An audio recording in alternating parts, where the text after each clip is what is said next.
শেষ বিদায় নিতে হবে একদিন সবাই। চলে গেলেন আমাদের সকলের পরিচিত, আমাদের সেই একটি পরিচিত মুখ,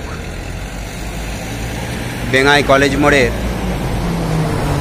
সেই শব্দ তরঙ্গের কর্ণধার স্বর্গীয় সুচাঁদ দাস মহাশয় কালের মায়া ত্যাগ করে চিরনিদ্রায় শায়িত হলেন। এই সেই দোকান, যে দোকান থেকে দশকের পর দশক জীবন জীবিকা নির্বাহ করেছেন এবং সমস্ত সঙ্গীত পিপাসু শিল্পীদের সহযোগিতা করে গেছেন। আজ বড়ই স্মৃতিমধুর বেদনাদায়ক এই অহল্যাবাই রোডের বেঙ্গাই কলেজ মোড়ে ওনার সেই তিল তিল করে গড়ে তোলা শব্দ তরঙ্গ প্রতিষ্ঠান। মৃত্যুকালে বয়স হয়েছিল 64 বছর। জীবনের অনেক জ্বালা যন্ত্রণা, হাহাকার, কষ্ট, দুঃখ সব কিছুকে বুকে নিয়ে এক সন্তানহারা পিতা এই দোকানেতেই জীবনের শেষ সময় পর্যন্ত কাটিয়ে গেলেন। তিল তিল করে গড়ে তুলেছিলেন এই প্রতিষ্ঠান। আজকে উত্তরসূরি এক জামাতা এই সঙ্গীত শিল্পালয়কে টিকিয়ে রেখেছে। অত্যন্ত দুঃখজনক এবং বেদনাদায়ক, কিন্তু সুচাঁদ কাকার মুখে সব সময় এক মুখ হাসি ছিল, আর সেই হাসি নিয়েই সেই ছবি আজ সাহিত্য আছে ঠিক সেই জায়গাতেই যেখানে তিনি বসে কাজ করতেন। সেই আসন পিতৃসম জামাতাকে দিয়ে গেলেন।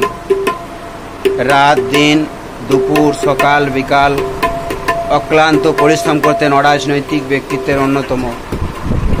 এই সকল জিনিস, তার ব্যবহৃত আসবাবপত্র থেকে শুরু করে সমস্ত কিছুই রয়ে গেছে।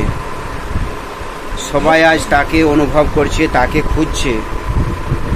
তার বেদনা নিয়ে একরাশ স্মৃতি, দুঃখ, চোখের জল, সমস্ত কিছুই, এই সকল যন্ত্রপাতি যেগুলো নিয়ে তিনি কাজ করেছেন, যেগুলো তার জীবনের সহায় সম্বল ছিল এবং প্রত্যেকটি মানুষের সাথে আপামর আগত এই প্রতিষ্ঠানের সুধী কাস্টমারবৃন্দর সাথে সন্তান স্নেহে, পিতৃ স্নেহে ব্যবহার করে গেছেন। অক্লান্ত পরিশ্রমিক এবং মিলুক মিশুক, খুব সহজ সরল সাদামাটা জীবন। বুকের মধ্যে শত যন্ত্রণা ছিল, দুঃখ ছিল, কষ্ট ছিল, কিন্তু কাউকেই বুঝতে দিতেন না। কারণ একজন সন্তানহারা পিতার কতটা যন্ত্রণা সেটা একমাত্র উনি অনুভব করতেন, যেটা আমরা করতে পারি না। তো তবুও কালের নিয়ম, বিধির বিধান, ঈশ্বরের ভবের নিয়তিতে জন্ম মৃত্যু চিরন্তন। আর সেই পরিস্থিতিতেই সুচাঁদ কাকা গত 13ই আগস্ট অর্থাৎ মঙ্গলবার আরামবাগ হাসপাতালে চিকিৎসারত অবস্থায় পরলোক গমন করেন। এই মুহূর্তে পেয়েছি সুচাঁদ কাকার অতি ঘনিষ্ঠ অর্থাৎ আমাদের লক্ষণ কুণ্ডু মহাশয়কে, যিনি সবসময় এই ভাবেই এখানে বসে থাকতেন। শুধুমাত্র আজকে সুচাঁদ কাকা নেই, মন ভারাক্রান্ত, মুখে হাসি নেই, মুখে কথা নেই, খুব শোকাহত অবস্থায়।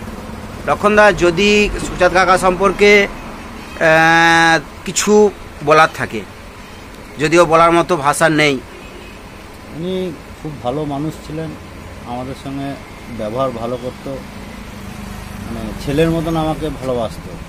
এই কারণে আমি আর কিছু বলতে চাইছি নি, মানে খুব কষ্ট হচ্ছে মনে। বুঝতে পারছি, চোখ মুখের অবস্থা দেখেই বুঝতে পারছি, কারণ এত বড় একটা ধাক্কা সত্যি মেনে নেওয়া খুব অসম্ভবপর ব্যাপার।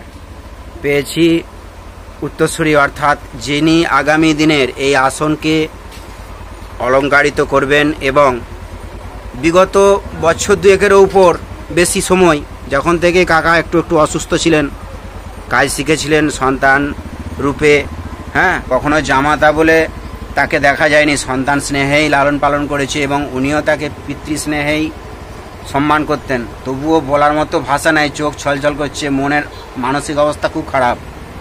তো তবুও দর্শকদের জন্য দু একটা কথা জিজ্ঞাসা করব। তোমার নাম কি? কার্তিক দাস। কার্তিক দাস। কতদিন এভাবে হাতে করি গুরুদেবের কাছে? 7 বছর। 7 বছর।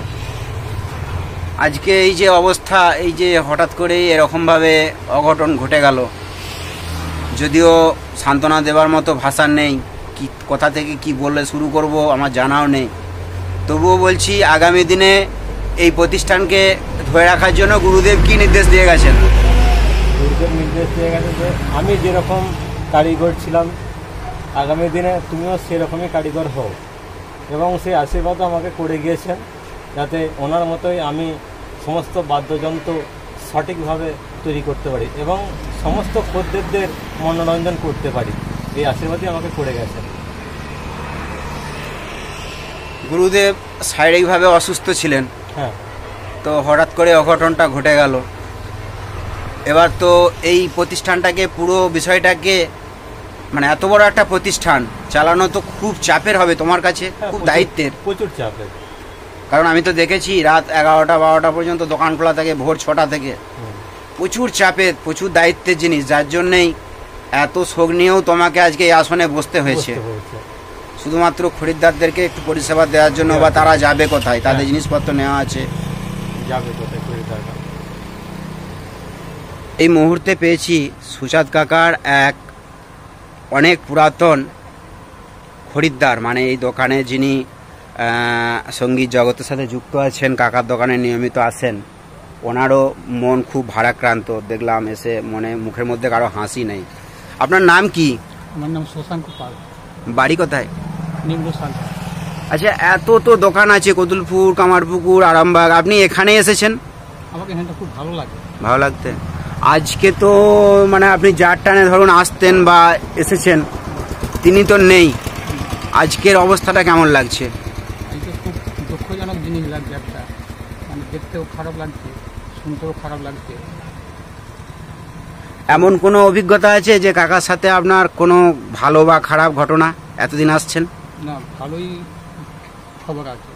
ভালোই খবর আছে, এই কথাটা প্রত্যেকেরই একটা মানে কথা, যে উনি এমন একটা মানুষ ছিলেন, এমন একজন ব্যক্তি ছিলেন যে কারো সাথেই কখনো ঝগড়াঝাটি, অশান্তি, ঝামেলায় জড়িয়ে গেছেন, কি ঋণ ধার করে শোধ করেননি, কি মানুষকে চোখ রাঙিয়ে কথা বলেছেন, কি কাজ করে ঠকিয়ে দিয়েছেন, এরকম ব্যবহার মানে ইতিহাস কখনো দেখেনি। যা বিরল হয়ে রইল এই সুচাঁদ কাকার শব্দতরঙ্গ, হ্যাঁ, এই শিল্পালয়ে আজকে সবটাই স্মৃতি আর স্মৃতি, চারিদিকে শুধু হাহাকার, কান্না।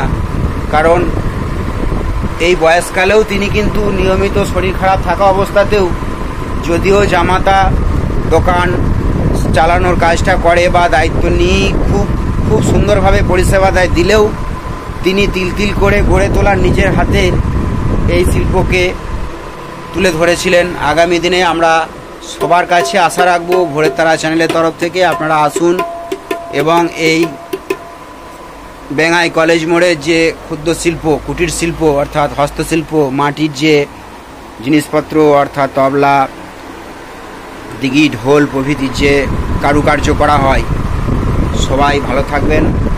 বেঙ্গাই কলেজ মোড় যতদিন থাকবে, যতদিন এই শব্দ তরঙ্গ, শব্দ জগৎ থাকবে, আমার মনে হয় সুচাঁদ কাকাকে বেঙ্গাই অঞ্চলে তথা আশেপাশের অঞ্চলের, কুমারগঞ্জ অঞ্চলের একজন ভালো ব্যক্তি হিসাবে আমরা সারা জীবনই ধনরাজ তামাংয়ের মতো মনে রাখবো এবং শ্রদ্ধা করব, স্মরণ করব। শেষ বিদায় সুচাঁদ কাকা, ভালো থেকো, নমস্কার।